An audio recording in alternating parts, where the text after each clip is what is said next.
गणेशपेठ पोलिसांनी एक मोठी कारवाई केली आहे, ज्यात त्यांनी एमडी पावडर बाळगणाऱ्या एका आरोपीला अटक केली आहे। 9 नोव्हेंबर रोजी गणेशपेठ क्षेत्रात पोलिसांनी एका संशयित कार रोखली आणि त्याची तपासणी केली। या तपासणीमध्ये आरोपींकडून मोठ्या प्रमाणात ड्रग्ज आणि इतर मुद्देमाल जप्त करण्यात आला आहे। पाहूया या प्रकरणाची सविस्तर माहिती। गणेशपेठ पोलीस ठाण्याच्या पथकाने 9 नोव्हेंबर रोजी एक महत्त्वाची कारवाई केली आहे। या कारवाईत पोलिसांनी 34 वर्षीय अरशद आझाद अलीला याला रंगेहात पकडले। या घटनेची सुरुवात मच्छी मार्केटच्या आसपास झाली, जिथे पोलिसांनी संशयित पांढऱ्या रंगाची होंडा सिटी कार थांबवली। कारच्या चालकाने त्याचे नाव सांगितले, परंतु त्याच्याशी विचारपूस करत असताना त्याने पळण्याचा प्रयत्न केला।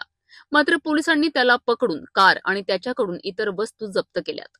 पोलिसांनी त्याच्या कारची झडती घेतली असता ड्रायव्हर सीटच्या खाली 7 ग्रॅम एमडी पावडर जप्त केली आहे। याशिवाय आरोपींकडून 7,000 रुपये रोख, मोबाईल फोन, पॅन कार्ड, आधार कार्ड आणि विविध डेबिट्स कार्ड्सही मिळालेत। आरोपीने सांगितले की त्याने हे एमडी पावडर त्याच्या साथीदार गोलूच्या मदतीने विक्रीसाठी आणली होती। आरोपीवर एनडीपीएस कायद्याच्या कलम 8, 22, 29 नुसार गुन्हा दाखल करण्यात आलेला आहे आणि तो पोलीस कोठडीत आहे। या प्रकरणाची तपासणी सुरू आहे। आमचे एक विक्रम सोनने सब इन्स्पेक्टर नाईट ऑफिसर होते। ते स्टाफसह पेट्रोलिंग करत असताना जवळपास 3:30च्या दरम्यान त्यांना एक संशयित इसम भेटला। त्यांनी त्याला पोलिसांना आणलं होतं। त्याच्यानंतर आम्ही त्याच्याकडे चौकशी करत असता असं निदर्शनास आलं की त्यांच्या मोबाईलमध्ये एमडीच्या पावडरचे पाऊचमध्ये असलेले काही फोटो आहेत आणि वजन काटा, इलेक्ट्रिक वजन काटा। त्या गोष्टीवरून आम्ही परत त्यांच्याकडे अधिक चौकशी केली असता सदरचा इसम हा एमडीचं सेवन पण करणारा आहे आणि एमडीची विक्री पण करणार आहे अशी माहिती मिळाली। तर त्या व्यक्तीने सांगितले की माझ्याकडे एमडी आहे आणि मी ती माझ्या वाहनामध्ये ठेवलेली आहे।